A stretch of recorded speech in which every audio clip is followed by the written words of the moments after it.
Good afternoon, High Point University family. Welcome to week 8 of Cooking Collaborative here in the extraordinary kitchen of Cafe Dorm on this wonderful campus of High Point University. Today, we're going to bring you, somebody has requested, a way to cook brisket. We're going to show you a really in-house way to doing a brisket that you will enjoy and love with your family if you don't have the capabilities of cooking it outside for 8, 10, 12 hours, which some of us like to do. But this is a great recipe, easy to follow, fun, and packed with lots of flavor.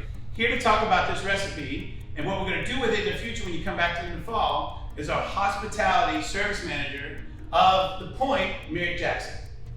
Hey everybody, very excited to talk about this brisket recipe. We hope to bring you a new LTO, the limited time offerings that pop up every 2-3 weeks at your retail dining location.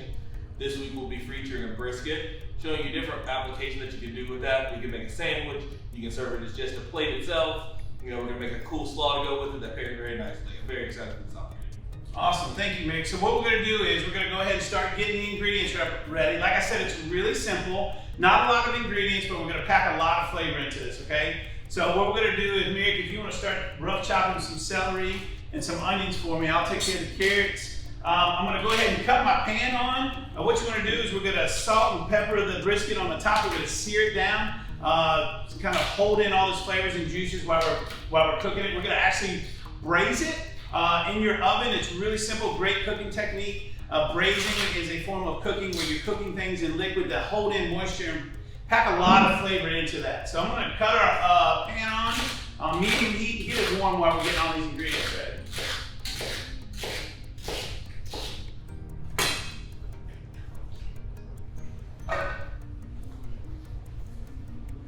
All right, so while Merrick's cutting up some celery and onions, and the celery and onions are just rough chop. They don't need to be uniform. This is one of those things with braising. You're not going to use those vegetables afterwards. They're just for flavor. So I'm going to take and salt and pepper this thing really well here.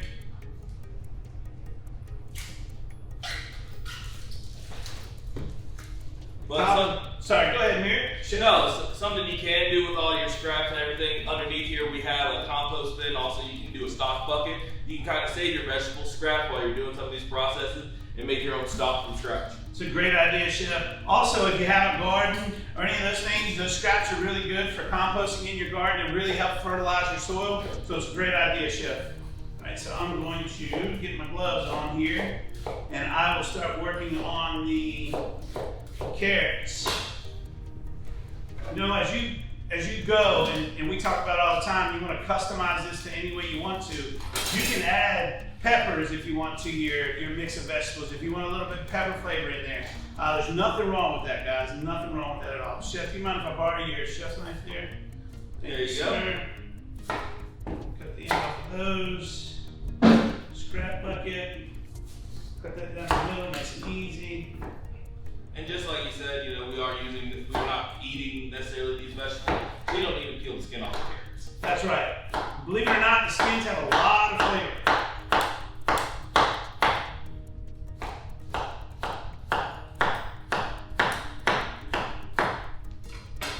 All right.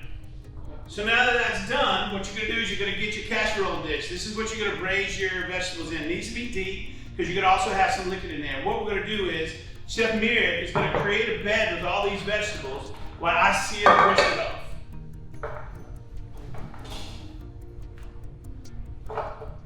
The important thing to understand is that the liquid and the vegetables are definitely going to cook down in here. So don't worry about how high really the vegetables are in the pan. Everything is going to break down and cook down over the course of the cooking process. That's exactly right. These vegetables are going to also act as a little protective layer so it doesn't get direct heat in your oven so your brisket doesn't dry out. So, all right, so I got this thing nice and seasoned, salt and peppered. Going to help form a really good crust when we sear it. When you do a smoking application or you're outside, the people you always hear talking about the crust that their seasoning forms. We're going to form that crust in this searing pan. We're going to sear all this flavor into this thing. So we're going to go over here and get this on our pan. It should be nice and hot. Ready to go. Woo! Look at that! Yeah, that's an amazing sound. Right. And that's really what you're looking for. You want to make sure that pan is good and hot to form that layer. If it's too cool, the meat will just stick to the pan. So for you to to really achieve that speed, you want to make sure your pan is nice and hot and that you hear that sizzling sound as soon as you put it down. That's exactly right. If your pan is not hot enough, all it's going to do is basically boil your meat, and all your liquid and your juices on the inside are just going to kind of start slowly seeping out. So this is going to help sear all those juices in when we get this thing nice and ready.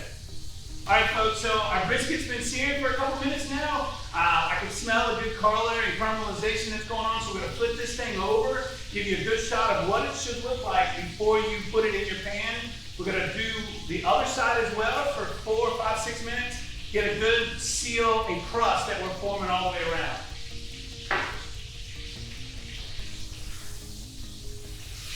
Oh yeah. Make sure when you're flipping your brisket in a hot pan with the hot oil that you're flipping it away from you for your own safety. That's exactly right, Vic. We've talked about that before when you're laying things in. I talked about it a couple weeks ago. Lay them away from you. Always lay away from you so the grease doesn't splash back on you. So, we're going to let that go for another 4 or 5 minutes, and then we're going to get our casserole dish ready to put our braising liquid and everything else inside of it. All right, folks, so it's been about 4, 5, 6 minutes. Like I said, we got the bottom half of this thing good and seared, so we're going to go ahead and put it in our casserole dish, and we're going to add the other liquid ingredients to this. All right, so the liquids that we're going to be adding to our braise, we're actually going to be using a local North Carolina beer from Flint Hills Brewery, a black IPA. You know, you can use any kind of different beer that you like, whatever preference that you have. You know, every different kind of hops have very different flavor. You know, most of your IPAs have citra hop, so they're definitely a little bit more bitter, have a high acidity to them. You know, you can go the other way with it, you know, get you something like a porter or a stout, something that's a little bit sweeter or reduce and give you kind of thick, rich sauce. Paired with that, you know, we're gonna do a little bit of our house-made beef stock. You know, we were talking about saving our tomatoes and onions and carrots. You know, you save those down, you boil them down with some of the beef bones or the beef fat left over, and you make this wonderful stock that we have right here. Or if you don't want to make your stock, you can get, you know, they have the bouillon cubes in the grocery store. You can follow the recipe on the back of those. Or they do have beef stock in the containers. They have low sodium. They have roasted garlic flavored beef stock. So there's a lot of stuff that you can get. Remember I said customize this to yourself. So what we're going to go ahead and do is I'm going to pour these 2 wonderful stouts in here. And Mir's going to put that on there. And what you want to do is you want to cover, get that liquid in there. You want to go about halfway up on your brisket with the liquid. Yeah. You don't want to completely submerge the brisket or you will lose that perfect caramelized crust that we put on top. That's exactly right. You want to go halfway or 3/4 up over the top of the meat or the brisket of anything that you're braising. That way you got that little form crust and caramelization that you have. This thing looks great, Nick. Oh, You yeah. got a piece of aluminum foil right there. There you go, Jeff. If you don't have a covered dish, or if you don't have a cover for your dish, you take a piece of aluminum foil, we're going to put it in there and we're going to cook it for 4 to 5 hours at 300 degrees. Now, with that 400 to 500 hours at 300 degrees, you're going to get a couple tenderness out of it. You're going to get it to where you can slice it. It's going to be very tender. Or you're going to be able to pull it apart and eat it on a sandwich, however you prefer that. That 300 degrees at 4 to 5 hours, if you go 4 hours, you'll be able to slice it. If you go 5 hours, you should be able to just pull that thing right apart. So we're going to go ahead and put this in the oven at 300 degrees and let it slowly cook. You put it in there and forget about it. Set a timer. That's how easy this recipe is. Thank you, Chef. All right, folks, it's been about 3 hours and 15 minutes. So we got about 45 minutes, 45 minutes to an hour before our brisket's ready. So what we're going to go ahead and do is get your ingredients to make your slaw. That way your slaw has time to sit, rest a little bit, get that simple dressing that we have for you, incorporated it on your cabbage and your carrots that we're going to put in. This is a simple slaw recipe. Here again, this is one of those recipes that you can add anything that you want to it. Red onions, red peppers, anything that you want to add to your slaw, you can, but we're going to give you the basic rundown. I'm going to make the dressing while Chef Mir here gets the cabbage and carrots ready. Yep. All right, Chef, you just want to julienne those for me? I can do that. All right, so if you follow the recipe for your dressing, you want to get your 3/4 of a cup of mayonnaise, get your favorite mixing bowl, get your mayonnaise.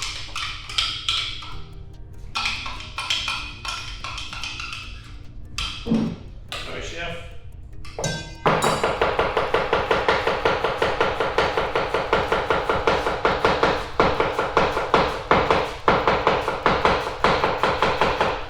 Dude's a machine. Awesome, thank you, Chef. So, you're gonna get your salt and pepper. These all the ingredients are in your recipe card. Your apple cider vinegar, sugar, a little bit of sweetness on that tartness of the apple cider vinegar. A little sour cream, another little extra creamy ingredient for your slaw. Celery salt.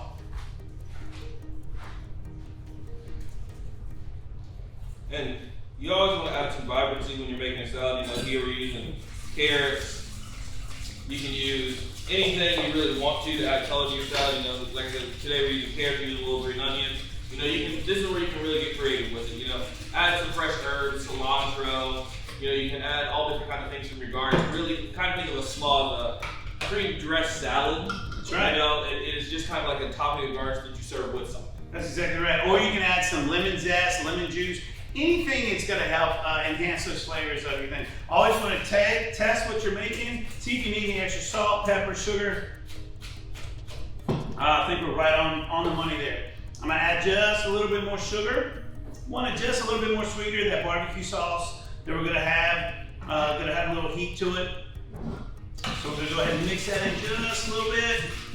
And I think we'll be ready to go. All right, so Chef Mary's got everything julienne nicely. Got our Spanish onions or green onions nicely cut up for the slaw. We're gonna add our shredded carrots here. Add good color to it. Then you're gonna go ahead and add your dressing. Get all that out of there. Looks great, Chef. Then you're just gonna mix it up a little bit. Get it all well incorporated, mixed up nicely. Got great color to it. It's going to be a great slaw here. Great salad for our barbecue brisket sandwich, or if you just want to eat it as a side. It's going to be great. All right, folks, so this thing's been resting for about 20-25 minutes. We got really good color on here, really good crust on this. And so, you know, with the brisket, we talked about before with meat, you know, you have a grain inside there the way the meat runs. So what we're going to do is we're going to cut this thing against the grain to ensure some tenderness. So you can just start cutting it on a bias. It looks great. You got some really good fatty pieces in there if you like a lot more fat in it. There's juices coming out of it. You can just see it rolling out. Man, that smells wonderful. Yeah, this is really nice brisket. Yeah, the nice thing about braising, you know, it seals all that flavor in there, and as it reduces, it's almost like it's cooking away in its own stock. You know, so as we cut it down and we cut through it, you can see that the flavor is permeated all the way through the meat. So you can cut these for whatever thickness you want, whatever your preference is. Chef, you want to give me a couple buns there? Oh yeah. There's one bun. Perfect. Thank you, sir. So we're gonna pile these on here. And get any of your favorite kind of barbecue sauce. Chef Merrick and I really love Sweet Baby Ray's. So we're gonna use some Sweet Baby Ray's for ours today. Just one of our preferences. It's a great flavoring barbecue sauce that you can use. I'm gonna go ahead and get a couple here. Family enjoy this a lot. Oh yeah. Gonna go ahead and top this brisket with a little bit of our slaw I mix. love it. Perfect. Thank you, Look Chef. at that color. Put that one there. Put the slaw right there, Chef. Make us a nice pile of barbecue brisket here. Ooh, look at that. Oh no, you can't beat this. You couldn't beat that with a barbecue turkey drumstick. No. Couple more pieces here. Nice chunks. Wonderful stuff. Take my gloves off here. We're gonna put a little bit more barbecue sauce right on the top of this wonderful brisket.